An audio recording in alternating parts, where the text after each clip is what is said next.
वंश है। लोधी वंश सल्तनत काल का लास्ट वंश है। ऑलरेडी हम इससे पहले गुलाम वंश पढ़ चुके हैं। गुलाम के बाद हम खिलजी वंश पढ़ चुके हैं। खिलजी के बाद तुगलक वंश पढ़ चुके हैं। कल हमने सैयद वंश पढ़ा और आज हम लोधी वंश पढ़ेंगे। ये 5 वंशों में जो सल्तनत काल के अंतर्गत हैं उसमें से 5वां और लास्ट वंश। तो छोटा सा जल्दी से कुछ रिविज़न कर लेते हैं। तो इसमें ध्यान रखना है हमें, जो सर्वाधिक क्वेश्चन आते हैं वो आते हैं ये भारत में पहला अफगान वंश था। ये भारत का पहला अफगान वंश है, तो ये हमें ध्यान रखना है। ये अफगान वंश है, यानी अफगान लोगों का ये पहला वंश है।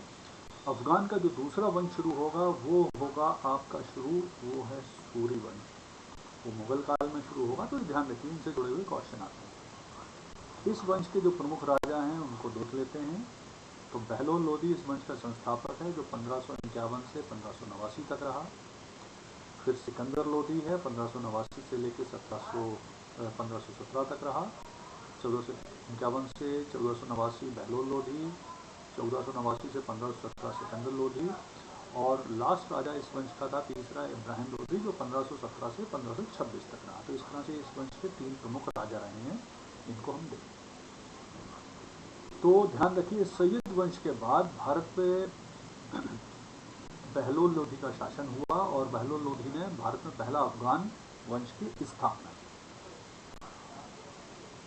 बहलोल लोधी का शासन रहा 1551 से 1589 तक, 1451 से 1489 तक।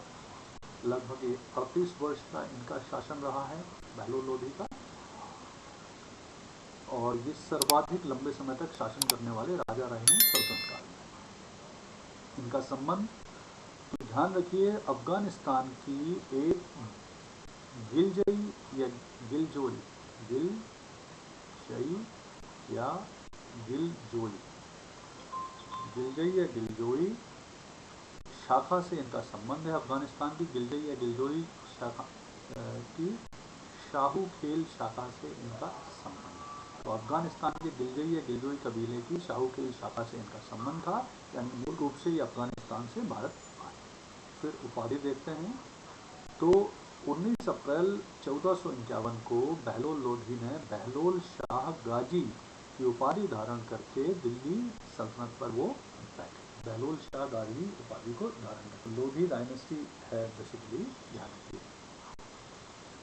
ये एक अच्छी चीज़ है, इसमें ब्लू वाटर, ठीक बात है, ब्लू वाटर हम इसको लोधी कर लेंगे। बिल्कुल आपने सही ध्यान दिलाया, हम इसे लोधी कर लेंगे। तो इस उपाधि के साथ ये गद्दी पर बैठे और फिर उन्होंने साम्राज्य विस्तार शुरू किया। तो बहलोल लोधी की जो मुख्य सफलता है वो प्रमुख रूप से थी जौनपुर।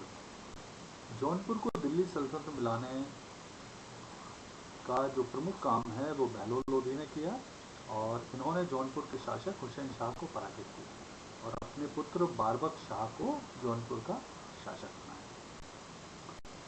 ठीक है।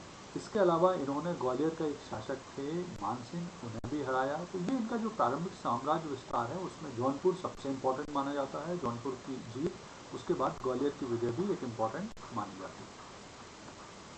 ठीक है। एक और इम्पोर्टेंट चीज़ है जो आपको ध्यान रखना है कि चूंकि मूल रूप से बहलोल लोधी एक सरदार था, अफगान सरदार था, और बहुत सारे और सरदार के इक्वल रहा है अपने पूरे जीवन भर, तो ये उन्हें सम्मान देने के कारण उन्हें काफ़ी सम्मान दिया करता था, बहुत रिस्पेक्ट करता था उनकी। तो उनके बीच, उनके साथ कभी भी वो सिंहासन पर न बैठ के उनके साथ बैठता था, है ना, उनके साथ, दरबारियों के साथ बैठता था, और जो उनके सरदार थे उनको भी सम्मान से मनसब अली कह के पुकारता था। ये कुछ बेसिक चीज़ें हैं जिन्हें हमें ध्यान रखना आवश्यक है। और इसमें एक और जो इम्पोर्टेंट चीज़ है जो हमें ध्यान रखना है वो ये है कि एक उस समय के एक प्रमुख साहित्यकार हैं अब्बास खां शेरवानी।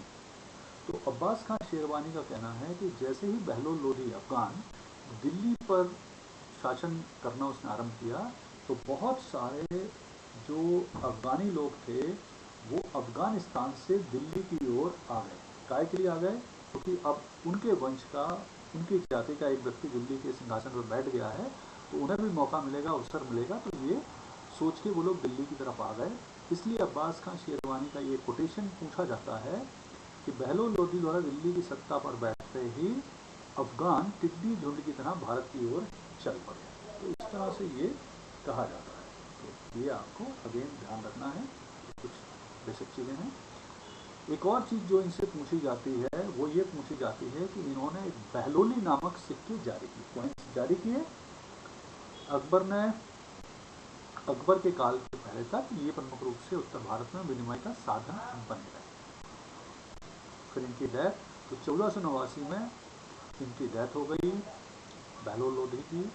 तो बहलोल लोधी के बारे में हमको 2-3 चीज़ें ही याद रखना है। भले इनका शासनकाल बहुत लंबे समय तक था, लेकिन इनके बहुत ज़्यादा अचीवमेंट्स ऐसे हैं नहीं। एक तो आपको ध्यान रखना है, ये अपने सरदारों को बहुत रिस्पेक्ट करते थे, उनके सामने कभी सिंहासन पर नहीं बैठते थे, सरदारों को मंसर अली कह के संबोधित करते थे, बहलोली सिक्के इन्होंने जारी किए।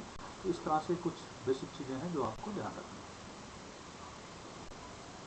इनसे आमतौर पर प्री में ही क्वेश्चन आते हैं, तो बहुत ज़्यादा नहीं आते। सर्वाधिक क्वेश्चन जो इस वंश से आते हैं वो आते हैं लोधी जो वंश के सेकंड राजा हैं सिकंदर लोधी। सिकंदर लोधी से जुड़े हुए काफ़ी क्वेश्चन पूछे गए हैं। तो पहली चीज़ तो ध्यान ये रखना है कि ये सर्वश्रेष्ठ राजा हैं लोधी डायनेस्टी के। दूसरी, ये इकलौते राजा माने जाते हैं सल्तनत काल के जो दाढ़ी नहीं रखते थे, यानी बियर्ड, जो दाढ़ी होती है वो नहीं रखते थे, वो क्लीन शेव रहते थे। काफ़ी वो स्मार्ट और सुंदर राजा थे ये सिकंदर लोधी, तो क्लीन शेव रहते थे और दाढ़ी भी नहीं रखते थे। तो ये ऐसा एक एडिशनल फैक्ट है जो आपको थोड़ा सा ध्यान रखना है। बात तो जो सिकंदर लोधी हैं वो प्रमुख रूप से दूसरे इम्पोर्टेंट राजा हैं इस डायनेस्टी के। इनकी उपाधि क्या थी?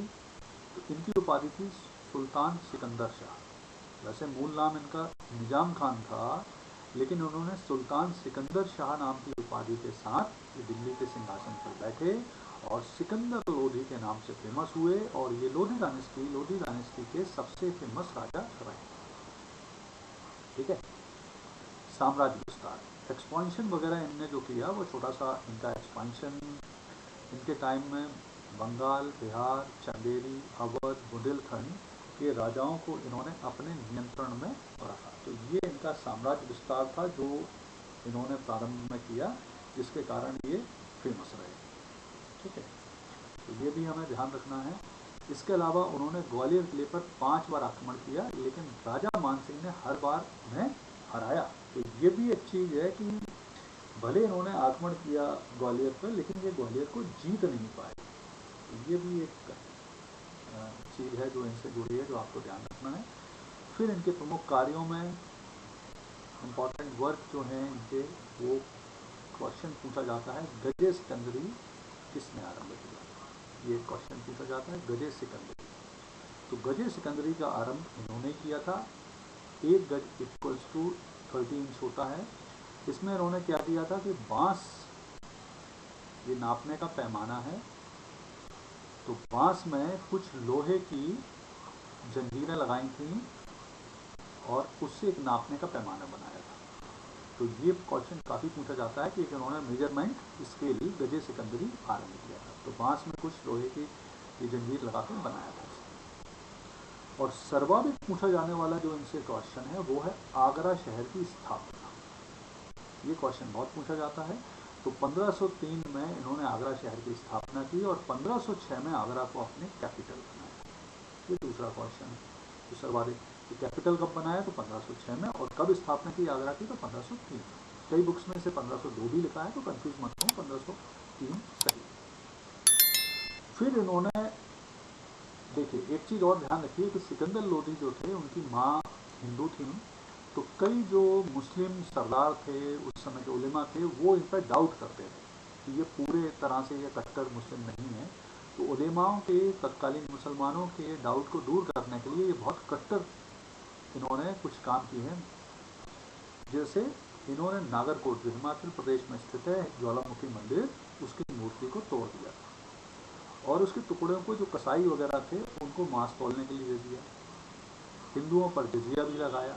ये सब काम इन्होंने किए थे, जिससे ये लगे उस समय के उलेमा और मुसलमानों को कि ये कट्टर मुस्लिम। इन्होंने मुसलमानों के ताजिया निकालने पर और मुस्लिम स्त्रियों के पीर संतों की मजार पर जाने पर भी रोक लगा दी। इन्होंने कहा उसकी आवश्यकता नहीं है। फिर मस्जिदों को सरकारी संस्था का रूप प्रदान करके उन्हें शिक्षा का केंद्र बनाने का प्रयत्न भी सिकंदर लोदी द्वारा किया गया। यानी जो मदरसा होते हैं, अधिकांश, देखिए अधिकांश जो मस्जिद होती हैं, सभी नहीं, अधिकांश मस्जिदों में साथ में एक शिक्षा केंद्र भी चलता है जिसे मदरसा कहते हैं, जहाँ पर इस्लामी शिक्षा दी जाती है। तो वो प्रदान करने का काम भी प्रमुख रूप से इन्होंने किया है, वो स्टार्ट करने का काम। ठीक है। इसके बाद एक कोटेशन है जो इनका बहुत फेमस है। वो कोटेशन है कि यदि मैं अपने गुलाम को भी पालकी में बिठा दूं तो मेरे आदेश पर सभी सरदार उस गुलाम को अपने कंधे पर उठा कर ले आएंगे। तो ये एक्चुअली में ये चीज़ बताती है कि इन्होंने, जैसे इनके पिताजी थे बहलोल लोधी अपने सरदारों का सम्मान करते थे, उनके साथ बैठते थे, लेकिन इन्होंने पहली बात तो सरदारों को अपने से नीचे रखा, उन पर हुक्म चलाया, और उसी संदर्भ में ये कोटेशन है, और सुल्तान की उपाधि भी दी थी इन्होंने। एक और क्वेश्चन पूछा जाता है, गुलरुखी उपनाम से इन्होंने फारसी में बहुत सारी कविताएं लिखी। गुलरुखी उपनाम से इन्होंने फारसी में बहुत सारी कविताएं लिखते थे। ये इन्होंने आयुर्वेदिक ग्रंथ का ट्रांसलेशन भी कराया था फारसी में, जिसे नाम दिया गया फरहंगे सिकंदरी। फरहंगे सिकंदरी नाम से एक उन्होंने आयुर्वेदिक ग्रंथ का अनुवाद भी कराया था। और फिर फाइनली 1517 में गले की बीमारी के कारण, थ्रोट की बीमारी के कारण उनकी डेथ हो गई। तो क्वेश्चन बहुत ज़्यादा पूछे जाते हैं सिकंदर लोदी से। इस डायनेस्टी में सिकंदर लोदी से बहुत क्वेश्चन होते हैं। तो पहला क्वेश्चन, जैसे मैंने बताया, आगरा शहर की स्थापना, आगरा शहर को कैपिटल बनाना, गुलरुखी उपनाम से कविताएं लिखना, फरंगी सिकंदरी नाम का ग्रंथ है ना, गजे सिकंदरी नाम के नापने के पैमाने। तो ये क्वेश्चन प्री में काफ़ी पूछे गए हैं, तो ये हमें ध्यान रखना। फिर इसके बाद फाइनली इस वंश का तीसरा और अंतिम राजा इब्राहिम लोधी शासक बना 1517 से 1526 के बीच में। ये आमतौर पर पूछा जाता है पानीपत के प्रथम युद्ध के कारण, काफ़ी क्वेश्चन पूछा जाता है। ये फेमस भी उसी कारण है, पानीपत के प्रथम युद्ध के लिए, और क्वेश्चन भी वही पूछा जाता है। तो सिकंदर लोदी की मृत्यु के बाद उसका पुत्र इब्राहिम लोदी दिल्ली का सुल्तान बना। ये अंतिम सुल्तान था दिल्ली सल्तनत का। इसके बाद दिल्ली सल्तनत का पतन हो गया और फिर मुगल वंश का आरंभ हुआ। ठीक है। हुआ क्या था कि सिकंदर लोदी ने सोचा कि जिस तरह से उनके उत्तराधिकारियों के बीच में किसी तरह का युद्ध ना हो, तो वो एक काम करते हैं कि वो अपना राज्य अपने दोनों पुत्रों में बांट देते। उनके दो पुत्र थे, एक थे इब्राहिम लोदी, दूसरे थे जलाल खां। तो इन्होंने क्या किया, अपने पूरे साम्राज्य को अपने पुत्र इब्राहिम लोदी को दिल्ली और उसके लगे हुए एरिया दे दिए थे, और जलाल खां को दे दिया था जौनपुर का एरिया। ये बांट दिया था। तो प्रारंभ में इब्राहिम लोदी ने जलाल खां के साथ अपने साम्राज्य का विभाजन कर लिया, लेकिन कुछ समय पश्चात उन्हें लगा कि ये उसका प्रतिद्वंदी न बन जाए, तो उसे जहर देकर मरवा दिया, और जौनपुर भी इब्राहिम लोदी के शासन के अंतर्गत आ गया। ठीक है। फिर इसके काल में कुछ विद्रोह हुए, बहुत सारे इसमें विद्रोह हुए, जिसमें प्रमुख रूप से जौनपुर और अवध का विद्रोह फेमस है, और पंजाब का विद्रोह फेमस है। ये विद्रोह क्यों हुए? ये विद्रोह इसलिए हुए कि जो इब्राहिम लोदी था, एक तो बहुत ज़्यादा कुशल सेनानायक या शासक, योग्य शासक था नहीं। दूसरी, उसने क्या किया कि उसके काल में जब उसने अपने भाइयों को मरवाया कुछ सरदारों की सहायता से, तो सरदारों को लगा कि हम भी शक्तिशाली हैं, हम भी इनका विरोध कर सकते हैं, हम भी कुछ क्षेत्र आके आ सकते हैं। तो उन्होंने भी ये कार्य आरंभ कर दिया। फिर इब्राहिम लोदी के कुछ युद्ध हैं इंपॉर्टेंट, वो देख लेते हैं। पहला इंपॉर्टेंट युद्ध है ग्वालियर का युद्ध। तो ग्वालियर के राजा विक्रमजीत को पराजित करके इन्होंने ग्वालियर पर अधिकार कर लिया था। एक इंपॉर्टेंट युद्ध है, और विक्रमजीत को अपने आगरा दरबार में दरबारी बना के रखा था। फिर पहला इंपॉर्टेंट युद्ध इनका माना जाता है घटोली या खतोली का युद्ध 1518। ये पहला माना जाता है। कई बुक्स में आपको 1517 भी मिलेगा और 1518 भी। तो 1517-18 में ये घटोली या खतोली का युद्ध हुआ। और ये युद्ध किस किस के विरुद्ध हुआ, किसके विरुद्ध हुआ? तो ये युद्ध हुआ था मेवाड़ के राजा राणा संग्राम सिंह यानी राणा सांगा और इब्राहिम लोधी के बीच में। और ये हुआ था ग्वालियर के पास एक घटोली नामक स्थान है, वहाँ पर ये युद्ध हुआ। उस समय राजपूताना यानी राजपूत जो राजस्थान क्षेत्र है उसके सबसे शक्तिशाली राजा थे राणा सांगा। तो इन दोनों के बीच में युद्ध हुआ और इस युद्ध में विजय प्राप्त हुई राणा सांगा को।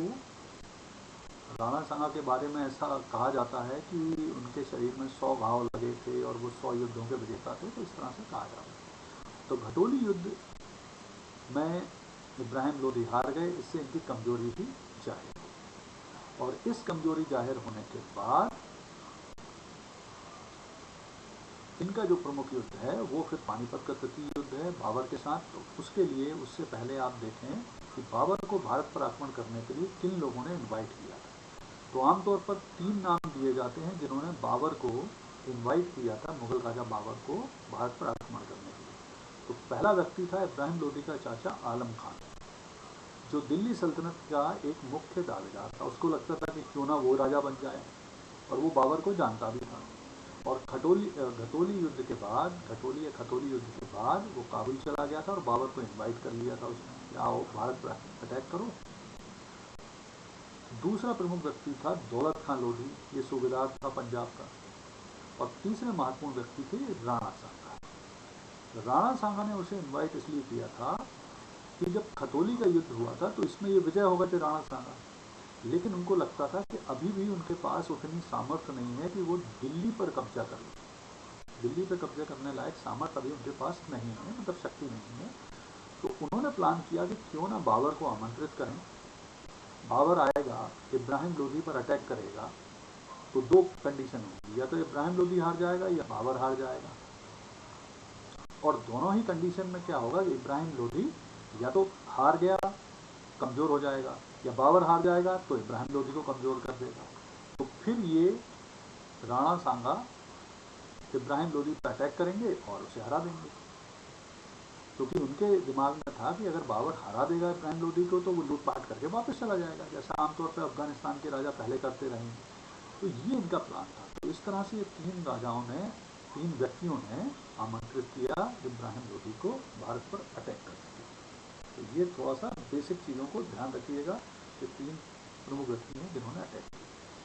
फिर फाइनली जो इब्राहिम लोधी के बारे में पूछा जाता है सर्वाधिक क्वेश्चन, वो था पानीपत का प्रथम युद्ध। पानीपत का प्रथम युद्ध से सर्वाधिक क्वेश्चन आते हैं इनके बारे में। 21 अप्रैल 1526 को पानीपत का प्रथम युद्ध हुआ बाबर और इब्राहिम लोधी के बीच में। इस युद्ध में इब्राहिम लोधी हार गया और मारा गया, ठीक है। ये पानीपत के पास लड़ाई हुई थी। पानीपत आज मॉडर्न डेज हरियाणा में है, स्थित है।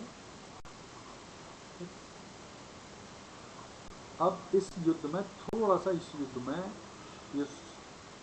को हम समझ लेते हैं कि क्यों विजय प्राप्त हुई थी बाबर को, क्यों इब्राहिम लोधी हार गया, तो उसको थोड़ा समझते हैं। देखिए, पहली चीज़ तो ये समझ लीजिए कि इसमें जो सेना थी, तो बाबर के पास जो सेना थी वो इतिहासकारों के हिसाब से 12 से लेकर 20,000 की सेना थी बाबर के पास। और वहीं जो इब्राहिम लोधी की सेना थी वो लगभग मानी जाती है 80,000 से 1,20,000 के बीच में, यानी बाबर की सेना से लगभग 5-6 गुना ज़्यादा सेना थी। मतलब जो भी हो आंकड़े, लेकिन ये तो पक्का था कि बाबर के पास इब्राहिम लोधी से बहुत छोटी सेना थी। तो फिर कैसे जीत गया? तो उसके लिए श्रेय जाता है 2 चीज़ों को, प्रमुख रूप से 2 चीज़ों को श्रेय जाता है। वो चीज़ें हैं, एक तो बाबर ने इस युद्ध में इस्तेमाल की थी तुलगामा नाम की युद्ध पद्धति, यानी तुलगामा वॉरफेयर, और दूसरी उसने इस्तेमाल की थी तोपों का यूज़ करने की उस्मानी विधि। तो 2 चीज़ों की वजह से उन्हें विजय प्राप्त हुई। ये तुलगामा युद्ध नीति क्या है? ये बाबर ने मंगोलों से सीखी थी कि कैसे सेना को सजाते हैं। तो इसने क्या किया था, सेना को किस तरह से सजाया था, मैं आपको थोड़ा सा बताता हूँ, आपको बेहतर समझ में आएगा। उसने क्या किया था कि सबसे पहले जहाँ उसकी सेना खड़ी हुई उसके सामने उसने खाई बनवाई। ये हम बात कर रहे हैं तुलगामा युद्ध नीति। यहाँ पर ट्रेंच या खाई खोदी, फिर खाई के पश्चात उसने तोप रखवाई, तोप के पीछे उसने धनुर्धर खड़े किए अपने,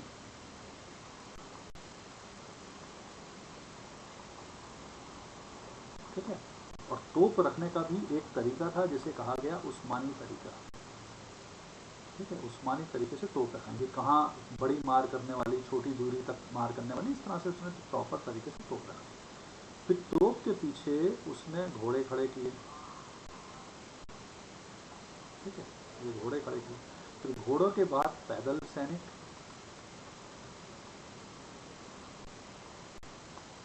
और दोनों साइड राइट और लेफ्ट में रिजर्व आर्मी, दोनों तरफ रिजर्व आर्मी, जबकि उसकी आर्मी छोटी थी रिजर्व आर्मी। और ये बाबर का वो था। और यहाँ पे था इब्राहिम लोदी की सेना। तो इब्राहिम लोदी ने सबसे पहला काम क्या किया कि यहाँ उसने हाथी खड़े करवा दिए अपने, सबसे पहले हाथी के पीछे पैदल सैनिक खड़े कर दिए, और फिर घुड़सवार, और कोई रिजर्व आर्मी नहीं थी। तो अब क्या हुआ, जैसे ही सुबह युद्ध शुरू हुआ तो बाबर के सैनिकों ने सबसे पहले तोप चलाई। तो तोपों से क्या हुआ, अच्छा ध्यान रखिए, यहाँ पे एक और क्वेश्चन आपके लिए इम्पोर्टेंट है कि पहली बार भारत में तोपों का इस्तेमाल, आर्टिलरी का यूज, पहली बार तोप का यूज इस्तेमाल इसी युद्ध में हुआ है। पहली बार तोप का इस्तेमाल, उपयोग इसी युद्ध में हुआ। तो पहली बात तो इब्राहिम लोदी को पता ही नहीं थी तोप के बारे में, कोई आइडिया नहीं था। तो जैसे ही इन्होंने तोप चलाई तो ये जो सामने इन्होंने हाथी खड़े कर दिए थे अपने, जैसा कि भारत में ट्रेडिशनल युद्ध होते थे इससे पहले सल्तनत काल में, हाथी बढ़ते थे आगे और सामने वाली सेना को कुचलते थे। तो तोपों के गोले इन हाथियों को लगना शुरू हुए। तो उससे क्या हुआ कि ये जो हाथी थे ये बिचक के वापस अपनी सेना को ही कुचलने लगे। और पीछे इन्होंने पैदल सैनिक खड़े किए थे, तो इन्होंने अपनी पैदल सेना ही कुचलना शुरू कर दी खुद की ही, हाथियों ने वापस दौड़ के। तो इससे क्या हुआ कि शुरुआत में ही इनकी सेना में भगदड़ मच गई कि हाथी गोले खा के पीछे भाग रहे हैं और सैनिकों को कुचल रहे हैं। और सैनिक ने जब भागना शुरू किया तो फिर ये जो पीछे घुड़सवार थे इनको भी मौका प्रॉपर नहीं मिला लड़ने के लिए। तो शुरू के 1-2 घंटे में जब ये तोपें चलाई गईं और उन्होंने ही लगभग इस युद्ध की दशा और दिशा तय कर दी, उन्होंने ही तय कर दी। तो 2 घंटे के अंदर ही लगभग दिशा तय हो गई।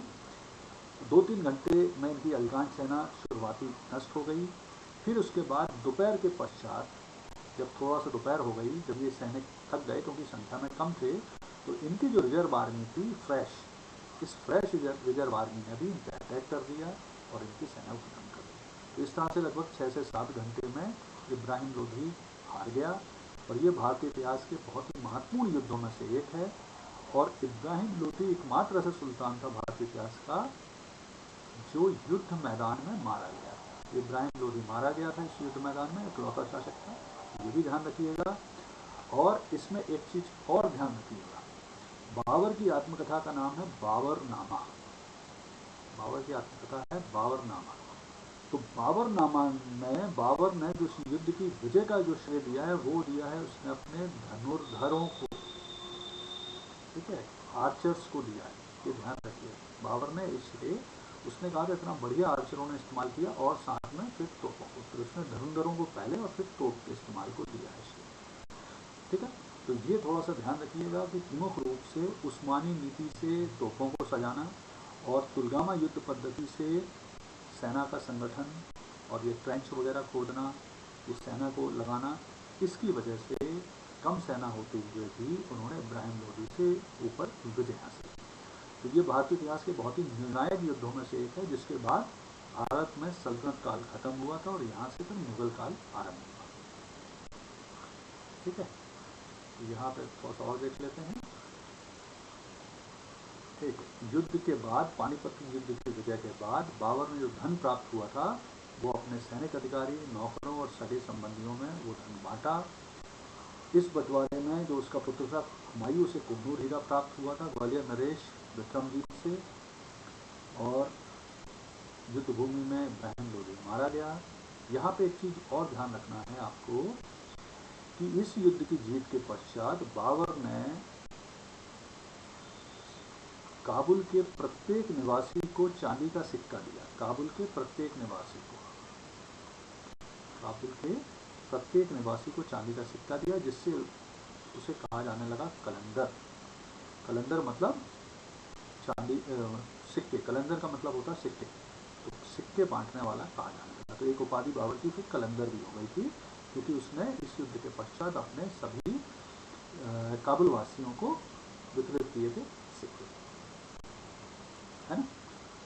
तो ये भारतीय इतिहास के इम्पोर्टेंट युद्धों में से एक है। और यहाँ से फिर मुगल वंश की स्थापना हुई। तो इब्राहिम लोदी से जुड़े हुए देखिए आमतौर पर जो क्वेश्चन आएंगे वो प्री में ही आते हैं, मेंस में ज़्यादा क्वेश्चन इससे जुड़े हुए आते नहीं हैं। प्री पे जो क्वेश्चन हैं फिक्स हैं। यहाँ एक चीज़ और थोड़ा सा ध्यान रखिए कि बाबर ने जो अपनी बुक लिखी थी वो लिखी है बाबरनामा तुर्की भाषा में। तुर्की भाषा में ये इनकी बुक है जिसका नाम है बाबरनामा। इसे इन्होंने जो लिखी थी मूल रूप से उसका नाम है तुजुक ए बाबरी, है ना। ये एक्चुअली बाबरनामा इसका ट्रांसलेशन है जो अबुल फजल ने किया। अबुल फजल ने इसका ट्रांसलेशन किया था बाद में अकबर के काल में। मूल रूप से टर्किश भाषा में लिखी थी तुजुक ए बाबरी, और ये बहुत पूछी जाती है, इसकी भाषा भी पूछी जाती है। तो याद रखना बहुत आसान है, टू तुजुक ए बाबरी, टू से तुर्की, टू से तुजुक बाबरी। तो इस तरह से इसे याद रखिए कि टर्किश भाषा में तुजुक ए बाबरी नाम की अपनी आत्मकथा ऑटोबायोग्राफी लिखी। और एक चीज़ और ध्यान रखिएगा, ये जो बाबर की आत्मकथा है तुजुक ए बाबरी, उसमें उसने भारत के बारे में विस्तार से जानकारी दी है, भारत की जलवायु के बारे में विस्तार से जानकारी दी है, भारत के जो समाज है उसके बारे में जानकारी दी है। साथ में उसने ये भी बताया कि इम्पोर्टेंट जब वो भारत आया था तो उस समय भारत के सबसे शक्तिशाली राजा राणा सांगा थे, इब्राहिम लोदी नहीं था। इब्राहिम लोदी उतना महत्वपूर्ण राजा नहीं था। इसके अलावा एक और इम्पॉर्टेंट चीज़ आपको ध्यान रखना है कि ऑटोबायोग्राफी की श्रेणी में, यानी आत्मकथा की श्रेणी में बाबर की ये तुजुक ए बाबरी है, इसे बहुत ही अच्छी श्रेष्ठ ऑटोबायोग्राफी माना जाता है। क्यों माना जाता है? देखिए, ऑटोबायोग्राफी कब अच्छी मानी जाती है? जब लिखने वाला व्यक्ति अपनी अच्छाइयों के साथ अपनी बुराइयां, यानी अपने जो मजबूत पक्ष होता है उसके साथ साथ अपने कमज़ोर पक्ष को भी हाईलाइट करता है। तो बाबर ने भी इसमें अपनी सारी कमजोरियां, मजबूती, कमजोरियां सभी को प्रॉपर हाईलाइट किया है, इसलिए इसे अच्छा माना जाता है। इसके अलावा जो दूसरी ऑटोबायोग्राफी बहुत अच्छी मानी जाती है वो महात्मा गांधी की मानी जाती है, जिसका नाम है सत्य के साथ मेरे प्रयोग, माई एक्सपेरिमेंट विद ट्रुथ। ये महात्मा गांधी की बुक है, ये भी ऑटोबायोग्राफी श्रेणी में बहुत अच्छी बुक मानी जाती है। तो ये प्रमुख रूप से बुक्स हैं जो ध्यान रखना। एक और आपको क्वेश्चन पूछा जाता है कि पानीपत के द्वितीय युद्ध का परिणाम क्या हुआ? तो उसका परिणाम ये होता है बाबर का स्थायित्व। बाबर की स्टेबिलिटी हो गई थी पानीपत के युद्ध के पश्चात, क्योंकि इससे पहले अभी आगे हम जब अगला टॉपिक पढ़ेंगे मुगल काल में बाबर को, तो बाबर अपने जीवन में जब तक वो समरकंद और अफगानिस्तान के क्षेत्र में रहा है तब तक उनके रिश्तेदार, परिचितों से वो लड़ता रहा और अधिकांश समय हारा और भागता रहा, तो वो स्थायी रूप से नहीं रह पाया है। लेकिन जैसे ही उसने यहाँ पर विजय प्राप्त करी, फिर उसने वापस जाने की जगह भारत में रहने का निर्णय किया, और इसके साथ ही उसके जीवन में स्थायित्व आ गया, स्थायी रूप से रहना। तो ये भी एक महत्वपूर्ण परिणाम माना जाता है इस युद्ध का। ओके, तो यहाँ पर ये बेसिक चीज़ें ध्यान रखिए। तो ये छोटा सा टॉपिक है, ये क्विक रिवीजन हमने किया जिसमें आपको याद रहे। आमतौर पर ये प्री के लिए यूज़फुल है, तो इतनी चीज़ों को ध्यान रखिएगा। ठीक, चलिए, ये क्विक रिवीजन है जो आपकी हेल्पफुल रहेंगे प्री के समय पढ़ने।